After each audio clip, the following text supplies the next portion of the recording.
So let us now listen together for a word from God. Now in Joppa there was a disciple whose name was Tabitha, which in Greek is Dorcas. She was devoted to good works and acts of charity. At that time she became ill and died. When they had washed her, they laid her in a room upstairs. Since Lydda was near Joppa, the disciples, who heard that Peter was there, sent 2 men to him with the request, "Please come to us without delay." So Peter got up and went with them. And when he arrived, they took him to the room upstairs. All the widows stood beside him, weeping and showing tunics and other clothing that Dorcas had made while she was with them. Peter put all of them outside, and he knelt down and prayed. He turned to the body and said, "Tabitha, get up."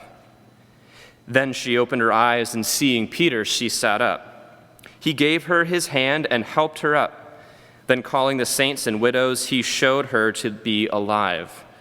This became known throughout Joppa, and many believed in the Lord.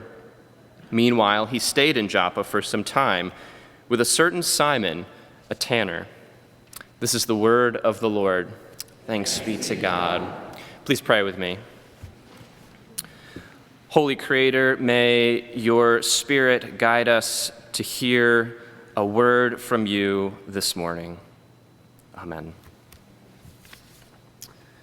So this April, I decided kind of on a whim to explore the entirety of musician and author John Darnielle's work, his work in music and literature.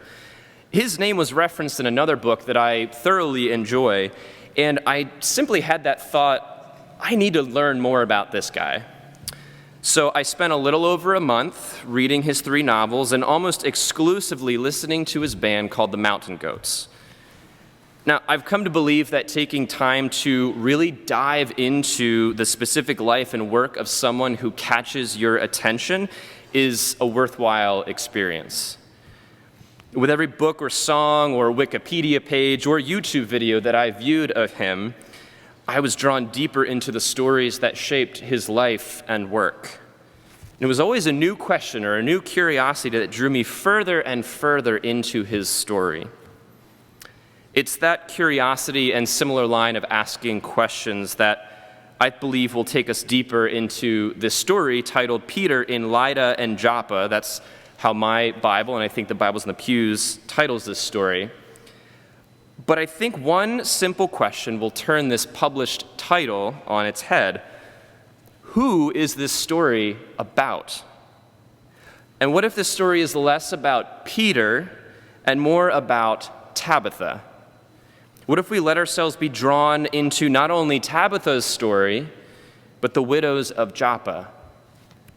And what if today, Good Shepherd Sunday, where many liturgical texts and prayers focus on Jesus as the Good Shepherd who guides us and takes care of his people, that we also remember the marginal status of shepherds in the time of the early church? Our imaginations might draw together the God taking the image of a poor shepherd and the plight of marginalized widows in Joppa. It was to these women on the fringes of society that Tabitha was called. Theologian Willie James Jennings writes that widows, a group of people vulnerable in ancient and current times, made vulnerable by death's sting, have always been a special concern for God, and here for Tabitha as well. It says she was devoted, a posture that carries empathy and steadfastness and affection. Can you imagine her affection toward these women who would show up to her door seeking some sense of security and healing and relief? The sense of welcome and hospitality that she cultivated in this ministry of Joppa really jumps out at us right in the middle of the story, though I think we may miss it if we're too eager to get to Peter's miracle. When Peter answers this call of a couple other disciples, he finally arrives in the room where Tabitha's body lay lifeless, only to be greeted by the grief of all the widows of her community, holding these garments that she has made for them while she's with them. If we linger here for a moment, can we see the stories these articles or these artifacts of clothing carry? Can we perhaps see a tunic that holds the story of a widow with only the clothing on her back to her name, receiving a garment blessed by the work of the hands of Tabitha? A blanket gifted to another who can't seem to keep both the cold of the night and loneliness at bay. With each garment foisted before Peter, there lies a story of shame and healing, loss and hope, grief and joy. In her book titled This Here Flesh, Cole Arthur Riley muses that in the story of Genesis chapter 3, a chapter we're very familiar with as Christians, God kneels and makes clothing for Adam and Eve. She writes, in the garden when shame had replaced Eve's and Adam's dignity, God became a seamstress.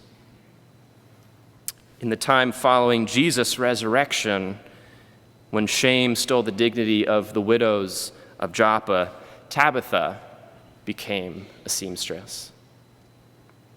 We would do well to remember, I think, that resurrection was happening before Peter ever stepped foot in Joppa.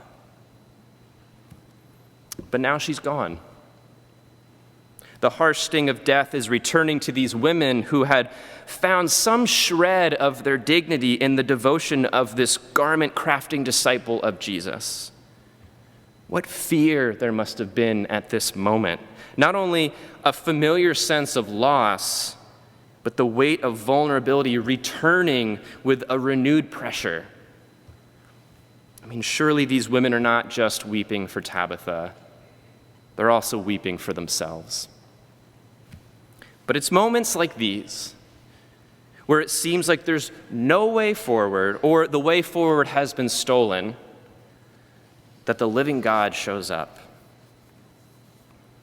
Today, as we mentioned, is Confirmation Sunday, and over the years here at Westminster, confirmands have had an opportunity to share their statements of faith with their peers and elders.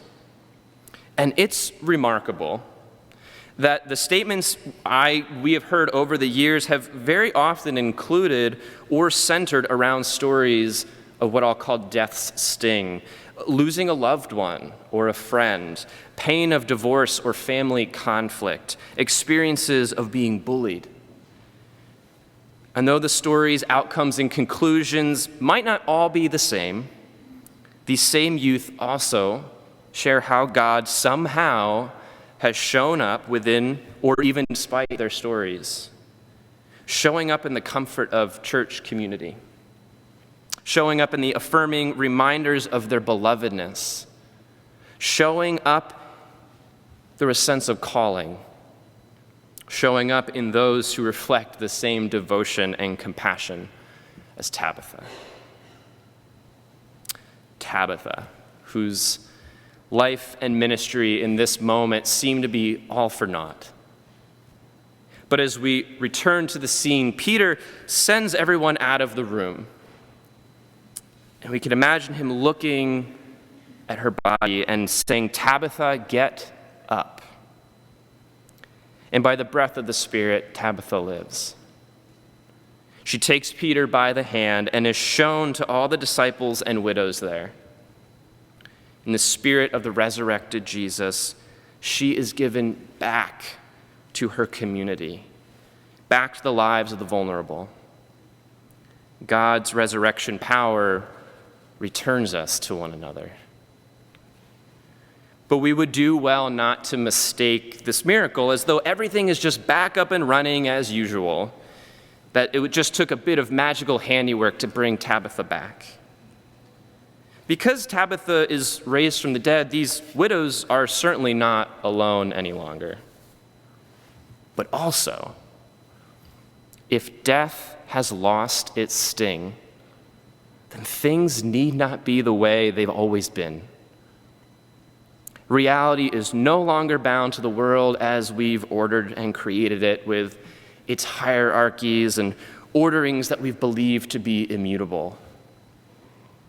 Reality is bound to God's promise of all things being made new. Can you feel the questions creeping in? Must the vulnerable be bound to lives of perpetual insecurity? Is it possible to be a widow and prosperous rather than poor? Is it possible a women's lives and bodies might exist free from hierarchies that predominantly benefit men? Is it possible our wounds might not harden our hearts, but make us more tender toward one another? What does God's realized promise look like in a world ordered such as ours? Cole Arthur Riley continues with hopeful defiance in her book, "I do not celebrate crumbs when I know of the bread that has been promised me." We don't know what happened to the widows after Tabitha was raised from the dead. That's where we leave this part of the story. But perhaps they've caught a glimpse of the bread promised them. Perhaps we're able to catch a glimpse of what God has promised, that death will not have the final word, that God, like a seamstress in Joppa, is ministering to the wounded places in our stories. May we see it, feel it, and know it to be so. Amen.